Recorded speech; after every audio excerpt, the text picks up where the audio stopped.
National Lampoon. Okay, that movie, National Lampoon's like Christmas Vacation, or what is, I got to look that up. The one where they're going to Europe, isn't it like National Lampoon's like a European? National Lampoon's European Vacation. Yeah, if anybody has seen that, it's with Chevy Chase. I think it's like from when is that movie? From 1980s, like 1985 or something. If y'all haven't seen it, y'all should watch it because it's freaking hilarious. But there's a scene where they're in London. The guy, he hits the guy and he hops out of the car, and the man's all broken up, and the guy that he hit is apologizing because, like, I guess the stereotype is like the British, they're just like so overly polite, even the craziest situations. I say all that to say that during this whole process, as stressful and like scary and as distraught as I was, everyone that I dealt with was really super nice. When the woman told me that she couldn't let me through, I started crying, and she was like, she looked really pained. She looked so sad herself, and she was like super apologetic. She's like, I'm so sorry, because I was like, whatever, I know it's like, you know, your fucking job or whatever at the time. It was like, damn. She basically brought me all these tissues. They had taken all my carry-on stuff, and so I'm like, okay, they had taken my passport, so I'm like, well, what's the situation now? It's like, well, you're gonna go get your luggage, and we're gonna have to basically send you back on the next plane. Like, I don't know what it is now, but at the time, I know between Philly to Heathrow, there's like only maybe like 2 flights a day or something, and I had missed like the last flight to go back because I guess they would have sent my ass back that day.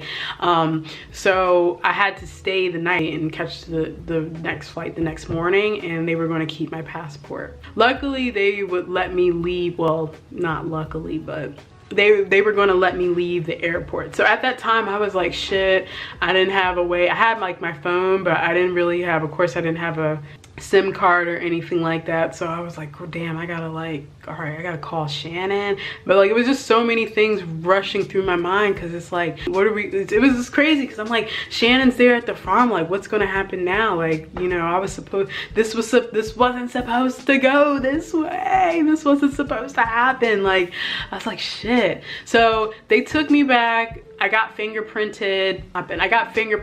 Then I had to like sit and wait in this room. I guess it was like a holding room. It was the weirdest thing. Like, they had like a little vending machine for like tea. Someone had brought me, they gave me like food. They gave me like these little, like, you know, little triangle sandwiches that are like, you know, popular over there. And I remember Judge Judy was playing, and it was only me and like this other guy. I want to say, of course, looked like Middle Eastern descent or something. We were the only 2 up in that bitch, like just sitting, waiting. And finally they came, they got me. I got my stuff. They gave me my stuff back, and I think we went to go to the, I was basically escorted to go get my luggage.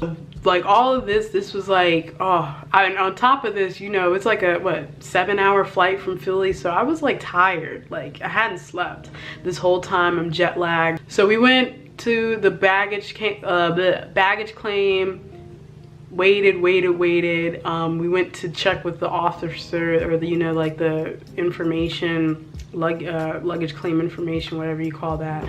My bag never turned up. Like, shit. So they were like, okay, well, obviously it's not here. My bag never arrived in London. Like, I think something happened, and this is why I couldn't remember. I think I left my bag at the airport, and they were supposed to connect it, but they connected it to the wrong flight, because I think my bag ended up leaving on the flight I was supposed to be on, the flight that was canceled somehow, but that was supposed to go to Logan Airport in Boston. And so it was just a whole mess, y'all. And this is why, till this day, if I am going anywhere, and this is like a real talk tip for you guys, like, always pack plenty, like at least 2 pairs of underwear in your carry-on, and pack, like, you know, like some little, like the mini toiletries. I always do that, because thank God I did on this trip, because shoot,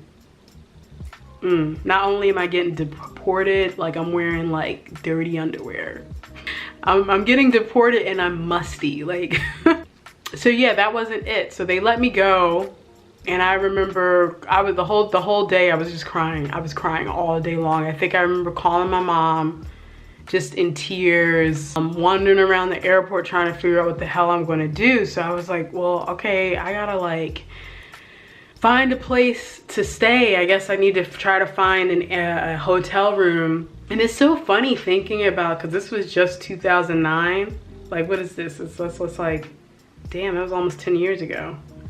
And you know, yeah, it wasn't no cell phone, wasn't no like, you know, just being able to like book something. I remember, I think I booked something through the airport, but it took such a long time and just to get my money, because you know, this is summertime. So I remember like the guy was telling me like Wimbledon was going on, and what else, I think Glastonbury was going on. Like it was just so much going on in London. Like everything was booked. Like he was struggling, I remember the guy was struggling to try to like book something from me. And then finally we found something, even like the hotel, the airport hotels, because there's like around Heathrow, there's like so many. There's like a bus that basically goes around, circles around all the hotels. And he was even struggling to find one of them. So luckily he did finally find something.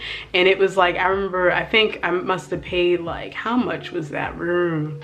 That room was like 100, just for the one night. I think it was like, why do I have 172 pounds in my head? But that's 172 pounds. 10 years, almost 10 years ago. Who knows what that would have cost now, whatever. But well, of course I had to pay it. So it was a mess, y'all. Like I called Shannon, and I think I contacted her, told her what was up. And it was like, because it wasn't nothing I could do. It wasn't not anything she could do either. I ended up, yeah, finally getting to the hotel. And I just remember feeling, it was like the first time in the whole day where I felt like some type of comfort, because it was like, at least I can like lay down, relax, just kind of like have a moment to stop crying, order some, I think I ordered some food because I was able to like get like some basic ass room service. Because I was like, at this point, I'm like, I'm already spending this money, fuck it. So yeah, it was really, oh man, it was a mess, y'all. It was a mess. The next day, went back the time they told me to turn up, because I had to like basically get my passport back. That ended up being almost a little bit of a drama, because they couldn't find, at one point they were telling me they couldn't find my passport and that they were understaffed at the moment because there was like a strike going on at the airport. I'm like, come on y'all, it's just too much going on. It's just too much going on. But they ended up finally finding it. They just put me on the flight. I didn't have to, I don't remember paying anything. I didn't pay anything for it. And yeah, I just got sent back to the US, y'all. I got deported from the UK. I got deported from the UK, of all places. And at the time, I was thinking like, even though I am, you know, a black person, and in America we have so much bullshit that we have to deal with. When I go abroad, and this is why a lot of people, I hear a lot of, there's a lot of black folks that say when they go abroad, sometimes it's like, it's the one time you can use the I'm American and actually feel a little bit of that privilege. You don't feel that privilege. We don't feel that privilege in our own country. But like when you leave it, you kind of do have it. And so it's like, this was the one time I remember thinking at the time, like, damn, like for real? I remember my dad being like, that's a racist shit, that's a racist shit, da, da, da, da. And at the time I was like, nah. But then sometimes I'm like, well, but when it comes down to the tourist visa, like Americans can go to the UK, and I believe we have 90 days, which technically would have been the summer. But because I had specifically said I'm going to volunteer, even for volunteering, and this is, I need to look this up, but even for volunteering, you technically need a visa to do that. And I was like, damn, okay. I'm like, I'm not working, I'm not going to be making any money. But so, and like, part of me wonders now if I should have just said, if I had said, oh, I'm here on holiday, told them where I was staying and all that stuff, or I was visiting a friend, if my ass would have, you know, who knows what would have happened.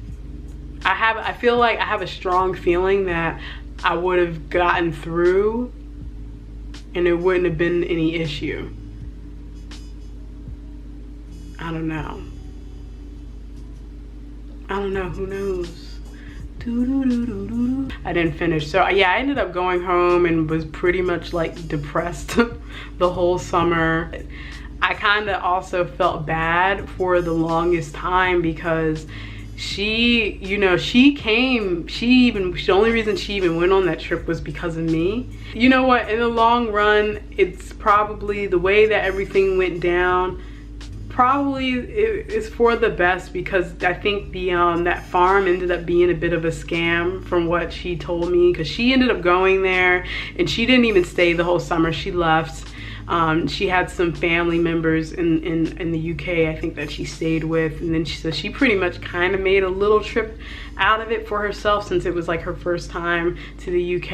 And I know she went to Paris as well, like for like maybe a few days. I think she had like another relative or distant relative living there. So like it kind of like, she kind of went, I think she did like some tours and stuff, so she was able to kind of get a little something out of it. But then I felt bad because it was something we were supposed to do together, and it's like she ended up being by herself for the summer, and you know, really wasn't supposed to go that way. And I've been back to the UK since that happened, when I was working on the cruise ship. Oh, and the funny thing is, wait, do I have the passport? Wait, where's my passport? Yeah. Ah, yes, hold on. So as you guys can see, it says 29th June. Oh shit, I told y'all 2009. Hold up. Lord have mercy. This is how bad I can't even remember the story. It was 2011. So that's what happened. They had stamped it and then they drew that cross through it.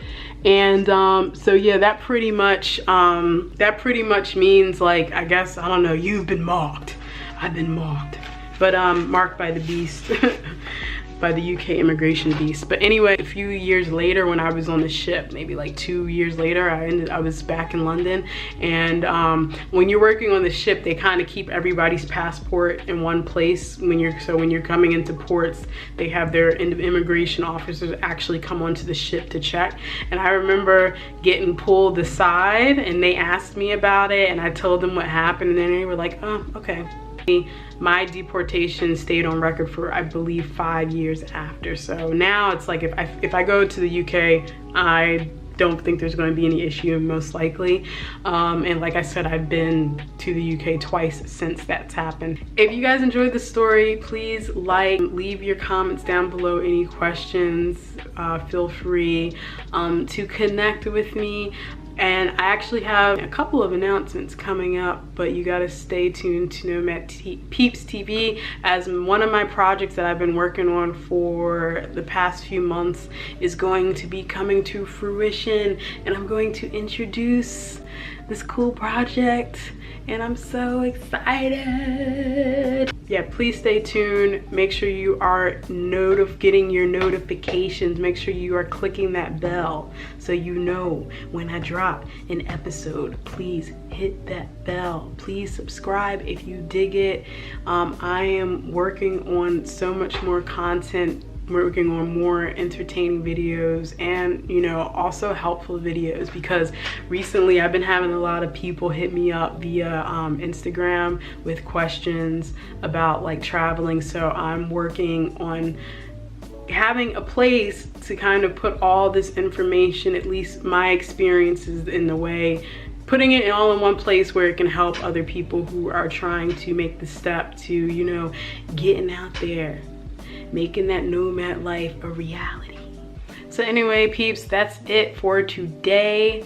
Stay happy, stay healthy, be well, and I will talk to you soon. Peace.